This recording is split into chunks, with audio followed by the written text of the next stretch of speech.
Bonjour, l'œil d'Horus. Aujourd'hui, je vais vous parler de l'œil d'Horus qui est le 5e trésor de mon livre des 33 trésors et qui concerne l'enfant intérieur. Alors l'œil d'Horus fut révélé chez une femme qui était très occupée par sa vie de famille, réalisant au quotidien une prise en charge de l'aspect enfant de chacun des membres de la famille et de son clan. Cette faculté à soulager et à porter les autres dans l'amour n'est pas toujours évidente à se donner à soi-même et à porter à soi-même. Il est cependant possible de convenir que nous sommes des enfants de la création, des êtres encore débutants dans la réunification avec l'amour, et que nous avons encore tant à apprendre, que nous pouvons porter sur nous-mêmes ce regard attendri et aimant que l'on a envers tout être qui découvre et apprend tout de la vie. Donc soyons indulgents envers soi-même. Alors l'enfant intérieur, c'est notre nature spontanée et intuitive aux antipodes de l'adulte survie. Donc nous allons, grâce à lui, recontacter notre âme d'enfant où tout est possible. Tout est source d'amusement. L'enfant aborde la vie comme un spectacle auquel il a envie de participer. Tout le temps qu'il voit ce spectacle, il n'a qu'une envie finalement, c'est lui aussi de monter sur scène. Et finalement, à la fin, il va monter sur scène, spontanément, et puis il va être acteur lui aussi. Et puis, les grands lui expliquent qu'il ne faut pas faire ça, que ça peut déranger, que ça peut gêner. Et puis même finalement, l'enfant de lui-même va finir par ne pas oser le faire parce qu'il sent qu'il va peut-être déranger. Voilà comment progressivement on se construit.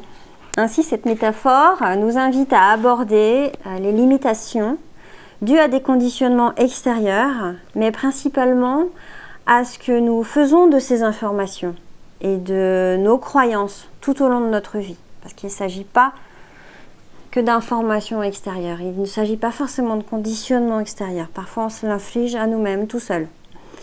Donc, accompagnés par l'œil d'Horus, nous allons aller à la rencontre de ces cristallisations, de ces croyances limitantes, et nous allons les materner. Nous allons considérer qu'elles ne sont pas des erreurs que nous nous infligeons à nous-mêmes. Par notre amour. Et nous allons changer leur polarité. Nous allons changer la polarité des informations qui sont l'essence de nos comportements limitants. Toutes ces croyances, toutes ces informations nous ont menés jusqu'à aujourd'hui. Et c'est maintenant que nous avons l'opportunité de les dissoudre et de récupérer la véritable intention cachée dans l'adhésion à ces pensées. Alors, nouvel œil d'Horus, nouveau regard, nouvelle perspective. Donc je vais vous expliquer comment fonctionne l'œil d'Horus. La pupille est une sphère de lumière blanche qui va se désolidariser de la paupière et partir en repérage dans les champs informationnels à harmoniser. Donc la zone cristallisée se laisse repérer car elle sait qu'il n'y aura aucun jugement porté sur elle et que son existence sera enfin reconnue. Donc elle n'a pas honte d'elle-même du tout. Elle s'accepte entièrement telle qu'elle est, dans son essence de lumière, bien sûr. Cela est dû à la nature de cette sphère. Cette sphère est très empathique et sans jugement. On pourrait même plutôt dire qu'elle fait preuve de compassion. C'est-à-dire qu'elle va tout comprendre de cette cristallisation, de cette information, de ce choix, de se comporter de cette manière. Elle va absolument tout comprendre. Et quand on comprend tout, on ne juge absolument plus. Tout a un sens, c'est tout. Ensuite, la sphère va relier cette zone à la paupière, qui pour sa part a la capacité de reconnecter l'expérience masquée à la source lumineuse de l'être. Donc la gangue adopte alors le point de vue de l'univers, ce qui encapsulait, ce qui cristallisait cette information. Elle prend conscience, elle fait prendre conscience à ce qui est cristallisé que, non, même la gangue en elle-même qui avait isolé, prend conscience qu'elle n'est plus utile désormais, visiblement, puisqu'on est sur un chemin de libération, et que l'expérience qu'elle dissimulait est déjà vécue de toute façon. Donc la souffrance associée à l'expérience qui avait été vécue est déjà vécue, est déjà passée. C'est fini, on ne souffrira plus de la même manière en se connectant à cette information que l'on a cloisonnée en nous et rend le trésor contenu disponible. Cet œil d'Horus permet en réalité un changement de vision du monde, un changement de point de vue, un nouvel angle de vision pour dénouer les conflits et libérer les trésors créés déjà auparavant. La personne ainsi scannée n'a pas nécessairement une conscience précise des choses traitées sur le moment. La prise de conscience s'effectuant en premier lieu au niveau de ces différents conflits internes. On n'est pas obligé de retomber sur les anecdotes exactes. Il s'agit d'un outil d'accompagnement vers la sortie du karma notamment, parce qu'il permet de réintégrer le fruit de ces expériences passées en prenant le chemin le plus court et dans le plus grand confort. C'est ce qu'on veut tous. Pour vous parler un petit peu de ces informations cristallisées, souvent c'est qu'on a, je l'ai redit plusieurs fois, mais souvent une information qu'on a cristallisée comme ça en nous et qui peut générer donc un conditionnement interne, des limitations internes, sont dues certainement à des choix, à des modes de vie qu'on a eus peut-être dans d'autres vies ou même depuis notre enfance. Et lorsqu'elles ont entraîné de la souffrance, nous les avons encapsulées. Ces capsules demandent de l'énergie pour être maintenues, entretenues et nous isoler de cette information dont on a peur en fait. Or, ce qu'il faut savoir, c'est que l'information qui est dedans, elle est liée à une expérience qui a déjà été vécue, donc il n'y a pas raison qu'on la revive.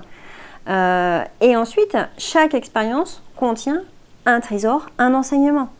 Donc on vit des choses pour en retirer des bénéfices, pour en retirer des compréhensions, des sagesses, des compétences.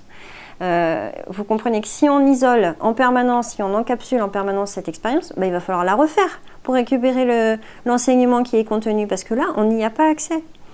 Donc, le fait de libérer cette gangue, le fait de faire comprendre à cette partie de notre corps qu'il peut libérer la gangue autour de cette information, c'est aussi d'un seul coup décider qu'on va aller chercher ce trésor et n'ayez crainte, vous ne revivrez pas la souffrance qui a été associée à cette expérience. Cette souffrance, elle a déjà été vécue. Il n'y a aucun sens de la revivre si on accède au trésor que l'on a déjà développé. Ça n'aurait aucun sens. Ça n'a pas de raison d'être. Donc n'ayez aucune peur à dégager ces cristallisations et à vous offrir des choses merveilleuses qui sont placées en vous. Et en plus, ça consommera beaucoup moins d'énergie. Alors, donc pour synthétiser un petit peu l'œil d'Horus, donc il travaille à la détection du cadre limitant, des croyances, des jugements, tout ce qui va être auto-limitation et conditionnement. Vous allez pouvoir faire ça grâce au pardon et à l'amour, grâce à la maternance de votre conflit et de votre être. Et il va vous permettre de changer votre vision du monde, de reconnaître votre essence de lumière et de retrouver de l'estime de soi. Et il y a un côté dans l'œil d'Horus très joueur, très joyeux, qui va vous faire retrouver ça, peut-être telle une enquête, et puis cet énorme bien-être, cet énorme extase que l'on a lorsque l'on retrouve par l'amour des parties isolées de soi-même. C'est des retrouvailles. Alors, au niveau des légendes, une autre petite anecdote, l'œil d'Horus, en référence au dieu égyptien, l'enfant d'Isis et d'Osiris, est parfois comparé à la glande pinéale vue en coupe. C'est une information qu'on retrouve assez souvent. Je la laisse à votre propre appréciation, mais nous pouvons tout de même la mettre en résonance avec la notion de connexion au divin.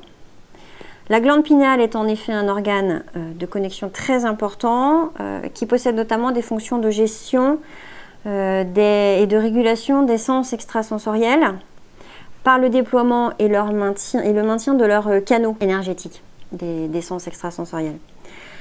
Donc les hommes de pouvoir de certaines confréries l'avaient d'ailleurs bien compris, puisqu'ils avaient modifié un rituel baptismal templier stimulant la glande pinéale. Donc dans le rituel baptismal templier originel, nous avons donc une stimulation de la glande pinéale chez l'enfant directement.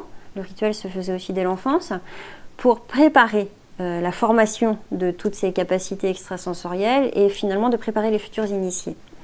Donc le rituel était, l'intervention énergétique était bien comprise de ceux qui la pratiquaient, et elle a été exploitée plus tard par des gens de pouvoir, pas forcément par l'essence de l'Église, mais par des gens de pouvoir qui se trouvaient dans la religion, et qui l'ont modifiée pour finalement se placer eux-mêmes en transmetteurs entre l'humain et le divin.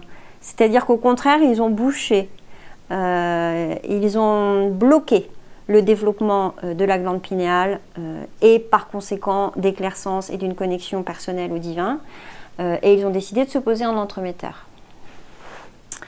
Donc certains, ça s'appelle le casque du baptême, et certains d'entre nous l'ont reçu, et puis ça leur permettait effectivement d'avoir le pouvoir et le contrôle sur toute une population croyante.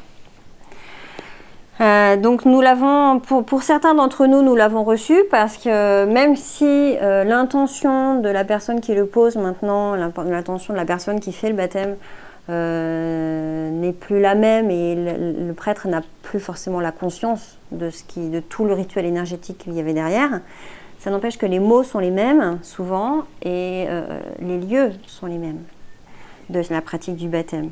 Donc il arrive que le casque soit extrêmement dense et bien posé, même si finalement le prêtre n'en a pas conscience. Et il arrive parfois que ce soit des vrais passoires et qui ne sont pas très très limitants. Mais donc moi j'ai vu tout un tas de cas.